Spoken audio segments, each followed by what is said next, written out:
আল্লাহর অশেষ রহমতে এই আপুটাকে আমরা সুস্থ করতে পারছি। তো আপুটাকে হচ্ছে কালো জাদু করা হয়েছিল, আর সেই জাদুর থেকে আপনি আজ মুক্ত হয়েছেন। এই অনুভূতিটা আসলে কেমন আপু বলেন তো? আলহামদুলিল্লাহ, আল্লাহর দরবারে লক্ষ কোটি শুক্রিয়া যে আমি আল্লাহকে নামাজে সবসময় বলছি, আল্লাহ আপনি কাউকে উছিলা করে দেন যাতে আমি একটা সুস্থতার মাধ্যম খুঁজে পাই। তো এখানে টাকা পয়সার ব্যাপারও ছিল, আপনারা আমাকে টাকা পয়সা দিয়ে সহযোগিতা করেছেন এবং হুজুর হচ্ছে উছিলা।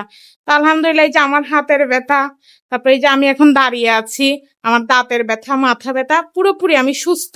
জাস্ট এখন শুধু একটু ওই যে জাদুর যে প্রভাবে আমার শরীরে একটু সমস্যা হয়েছে, এখন হুজুর বলছে যে একটু ডাক্তার দেখায় আমাকে চেক আপ করায় নিতে, কিন্তু পুরোপুরি এখন আলহামদুলিল্লাহ আমি সুস্থ। তো এই জাদুটা যদি আমার আরো বেশি দীর্ঘদিন থাকতো, তাহলে দেখা যাইতো যে আমার শরীরে বিভিন্ন ধরনের রোগের বাসা বাঁধতে বাঁধতে এক পর্যায়ে আমি মারা যাইতাম। এই ধরনের একটা জাদু করা হয়েছিল আমাকে। এখন যে আপনি সুস্থ হয়েছেন, আবার কি কখনো কোনো সময় জাদুর প্রভাব পড়বে কিনা? না, হুজুর বলছে যে আলহামদুলিল্লাহ জাদু আর করলেও কাজ হবে না। তবে আমি এখানে একটা মেসেজ দিতে চাই, এটা হচ্ছে খুব গুরুত্বপূর্ণ মেসেজ, যে আপনি একজন হুজুরের কাছে গেলেন, চিকিৎসা নিলেন, আপনি ভালো হয়ে যাবেন এমনটা না। আপনি হচ্ছে দৈনিক 5 ওয়াক্ত নামাজ পড়তে হবে, পাশাপাশি হচ্ছে আপনাকে যে মাসনুন যে দোয়াগুলো ওগুলো পাঠ করতে হবে। হুজুর আমাকে এইভাবেই বলছে এবং আমিও আল্লাহর কাছে এইভাবেই চাই, দোয়া দরুদ পড়ি। জিনের মাধ্যমে যে জাদু করানো হয় এইটাই মানুষ বিশ্বাস করে না, আর সেটা হচ্ছে আমি নিজের চোখে দেখছি। এই আপুকে অনেকটা অসুস্থ ছিল, যে মানুষটা সোজা হয়ে দাঁড়াইতে পারতো না, কোনো কাজ কাম করতে পারতো না, ঠিক আছে, বিভিন্ন সমস্যা ছিল, কিন্তু এখন মোটামুটি একদম পুরোপুরি সুস্থ। যে মানবিক ভাই আমাকে সহযোগিতা করেছে আপনার মাধ্যমে, ওনার জন্য আপনার জন্য দোয়া রইল মন থেকে, যাতে আপনারা এরকম মানবিক কাজ আরো করেন, আমার মতো মানুষের পাশে দাঁড়াতে পারেন। যে ইনশাল্লাহ আমরা হচ্ছে এরকম মানবিক কাজ করতে চাই। আমরা আসলে শুধুমাত্র ওসিলা, আমরা এই যে টাকা পয়সা দিচ্ছি এগুলো হয়তো বা উপরাল্লাহ আমাদের মাধ্যমেই রিজিকে রেখেছিল, তাই আমরা দিচ্ছি এবং ওনারা হচ্ছে সুস্থ হচ্ছে। এখানে আমি আসলে কিছুই না, আমিও একটা ওসিলা। এমন ভাবে কালো জাদু করছে, হয়তো আর মাসখানিক থাকলে হয়তো ব্রেন স্ট্রোক করার মতো অবস্থা হয়েছিল। তো এখন আলহামদুলিল্লাহ কারো উসিলার মাধ্যমে হয়তো আপনাদেরকে পাঠাইছে আমাকে। আমাদের টাকা পয়সার কিছু সমস্যা ছিল, টাকা পয়সা আপনারা দিয়ে সহযোগিতা করছেন, তার মাধ্যমে আমি চিকিৎসা করে আজকে আমার ওয়াইফকে আমি আজকে এরকম সুস্থ করে আনতে পারছি আলহামদুলিল্লাহ। সবার শেষ আমি একটাই শুধু আপনাদের কাছে দোয়া প্রার্থী, যেন আমরা ভবিষ্যতে তারা সুন্দর জীবন করতে পারি, এবং আপনারা যেভাবে আমাদের পাশে দাঁড়িয়েছেন ভবিষ্যতে যেন আরো সুন্দর জীবন করে দিতে পারেন, কারো জীবন যাতে এরকম কষ্ট না থাকে, আপনারা মানবিক কাজে এগিয়ে আসবেন, এটাই আমার আশা। ভাই, ক্যামেরার সামনে কেউ এমনি এমনি আসে না। অনেকেই বলতেছিলেন যে আপুকে মানে কালো জাদু বলতে কিছু নাই, অনেকে বলতেছিলেন তারা তো পুরোপুরি সুস্থ, অনেক কিছু মনে হচ্ছিল আপনাদের।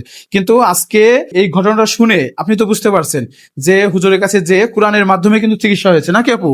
কোরআনের মাধ্যমে চিকিৎসা হওয়ার পরে এখন সুস্থ। কালো জাদুর বিষয়ে আপনাকে একটা মেসেজ দিয়ে রাখি, সেটা হচ্ছে কালো জাদু বলতে কিছু নাই, কিন্তু জিন দ্বারা অনেক কিছু করা যায়। আপনাকে হচ্ছে জিন দ্বারা আপনার ব্রেনে মানে মাথাতে অ্যাটাক করা হয়েছিল, এখন হচ্ছে আপনি পুরোপুরি সুস্থ আছেন। এমনকি দেখেন উনি কিন্তু আপনার মাথায় কি চুল আছে এখন? কালো জাদু নিয়ে অনেক কথা বলেছিলেন, আপু যদি একটু দেখান আমাদের তাহলে হয়তো বা একটু বুঝাইতে পারবো। দেখেন এই মানুষটার মাথায় চুল নেই, কেন নেই?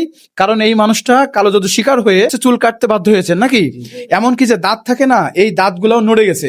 আমি এই বাসাতে আগে একটা ভিডিও করেছিলাম, এই বাসাতে কিন্তু চাউল ছিল না, ডাউল ছিল না, তখন আমরা হচ্ছে আমাদের সামর্থ্য অনুযায়ী পাশে দাঁড়িয়েছিলাম। দ্বিতীয়বার হচ্ছে আমরা চিকিৎসার পাশে দাঁড়িয়েছি। আমি আরো একবার পাশে দাঁড়ানোর কথা বলতে চাচ্ছি, সেটা হচ্ছে এই ভাইরা যেহেতু চট্টগ্রামের মানুষ, ওইখান থেকে এখানে আসছে, তাদের কাছে কোনো টাকা পয়সা কিছুই নেই, একদম কিছুই নেই হাতে, কারণ বাড়ির থেকে তো আপনাদের বের করে দেওয়া হয়েছে, এরকম একটা অবস্থা না? জি জি। সেই চট্টগ্রামের থেকে ওনাদেরকে বের করে দিয়েছে ওনাদের পরিবারের মানুষ, এই জন্য এই ঢাকা শহরে আসছে খালি হাতে। দেখেন এই যে খাট নেই। এখন আপনাদের পাশে আমরা আর কিভাবে দাঁড়াতে পারি বলেন তো আপু? এখন হচ্ছে ভাইয়া, যেহেতু আমরা এইভাবে ক্ষতিগ্রস্ত হয়ে গেছি জাদু দ্বারা, তো আমাদের যেহেতু ব্যবসা ছিল, তো সব তো এখন এখন কিছু নাই। এখন হচ্ছে আমাদের পাশে যদি সবাই আমাকে আরেকটু সহযোগিতা করে, যাতে আমরা ছোটখাটো একটা ব্যবসা করে আমাদের জীবনটা চালিয়ে নিয়ে যেতে পারি। যেহেতু আমার 2টা বাচ্চা আছে, আমার ঘর সংসার, খেয়ে পড়ে যাতে বাঁচতে পারি, এটুকুই চাওয়া। জাস্ট একটা ছোটখাটো একটা ভাসমান একটা ব্যবসা যদি দিয়ে দিত কেউ, তাহলে আমার উপকার হইতো।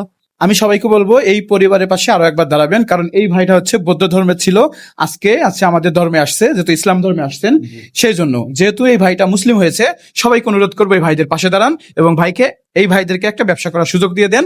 আপুটা যেন তার 2টা ছেলে মেয়েকে নিয়ে ব্যবসা করে খেতে পারে।